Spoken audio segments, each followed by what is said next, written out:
Assalamualaikum warahmatullahi wabarakatuh. Selamat malam Sobat KPI. Semoga Anda semua selalu diberikan kesehatan dan semangat yang membara.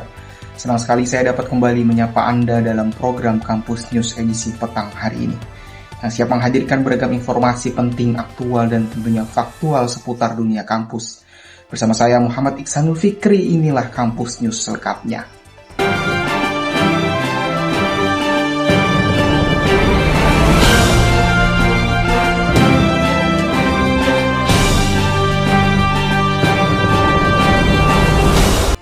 Ya pemirsa, kegiatan perkuliahan mata kuliah teknik reportase dan investigasi berita kini telah memasuki pertemuan ke-9. Kelas kali ini berlangsung pada Selasa 28 Oktober 2025 bertepat di Gedung Fakultas Dakwah lantai 3 ruangan 11. Suasana perkuliahan tampak hidup dan interaktif ditandai dengan antusiasme tinggi para mahasiswa yang mengikuti jalannya kegiatan dengan penuh perhatian, mulai dari awal hingga akhir. Kemarin saya berkesempatan menyaksikan langsung kegiatan perkuliahan mata kuliah teknik reportase dan investigasi berita yang berlangsung cukup menarik dan penuh pembelajaran. Dalam pertemuan itu ada dua agenda utama, yaitu simulasi praktik berita pada kelompok 6 dengan judul Aksi Penjambretan Terekam CCTV, dan presentasi kelompok 5 dengan tema optimalisasi kinerja Departemen Produksi Pemberitaan melalui metode Computer Assisted Reporting dengan pendekatan jurnalisme data dan sains. Kegiatan pertama diawali dengan simulasi siaran berita. Kali ini kelompok 6 menghadirkan tayangan berita dengan judul Aksi Penjambretan Terekam CCTV. Nurunia tampil sebagai news anchor dengan membacakan berita utama dengan gaya penyiar yang tegas dan formal. Dari lapangan, Rijal Faizal berperan sebagai reporter yang melaporkan langsung dari lokasi kejadian. Dalam tayangan simulasi tersebut, saya melihat bagaimana mereka menampilkan alur berita yang cukup rapih dengan pengambilan gambar dari berbagai sudut dan narasi lapangan yang menarik. Rehan Pramudia berperan sebagai saksi mata, kemudian Sofiana sebagai korban penjambretan, dan Rifatul Adha memerankan sebagai pihak kepolisian yang memberikan keterangan resmi terkait kasus penjambretan tersebut. Sebagai penonton, saya bisa melihat bahwa simulasi ini tidak hanya melatih kemampuan berbicara di depan kamera saja, tetapi juga bagaimana mahasiswa menerapkan struktur penulisan berita yang baik, teknik wawancara, serta penguasaan naskah siaran.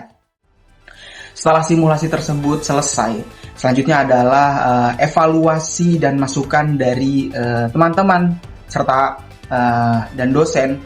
Beberapa poin penting disampaikan sebagai bahan pembelajaran bersama.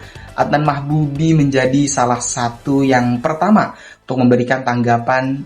Ia menyampaikan bahwa dalam tayangan simulasi berita, headline atau judul berita itu tidak ditampilkan dalam frame atau visual. Padahal sebelumnya sudah diingatkan agar headline muncul supaya penonton tahu topik berita apa yang sedang dibahas.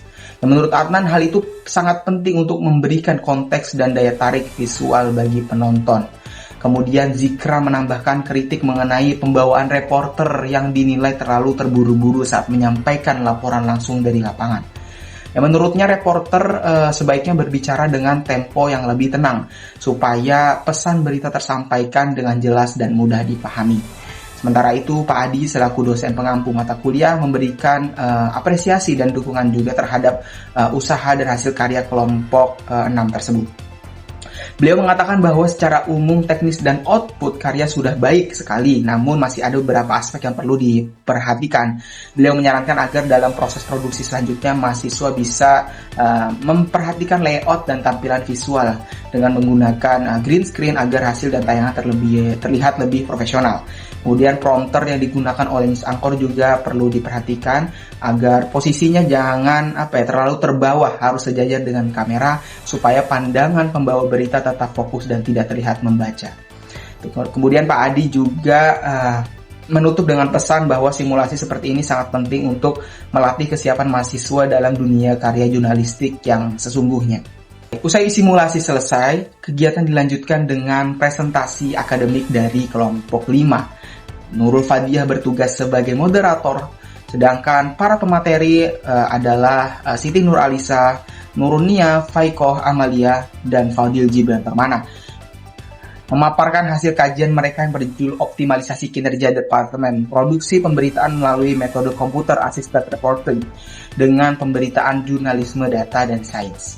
Dari presentasi itu, saya menangkap bahwa metode Computer Assisted Reporting atau CER adalah cara kerja jurnalistik modern yang mengandalkan data dan teknologi untuk mendukung proses peliputan.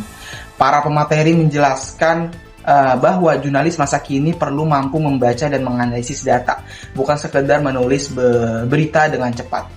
Mereka juga menambahkan bahwa penguasaan CER harus diimbangi dengan etika komunikasi Islam, yaitu dengan nilai-nilai kejujuran, nilai-nilai tanggung jawab, nilai-nilai keadilan, agar berita tidak hanya akurat tapi juga berintegritas. Presentasi ini menegaskan bahwa teknologi dan moralitas harus berjalan seimbang dalam dunia pemberitaan digital.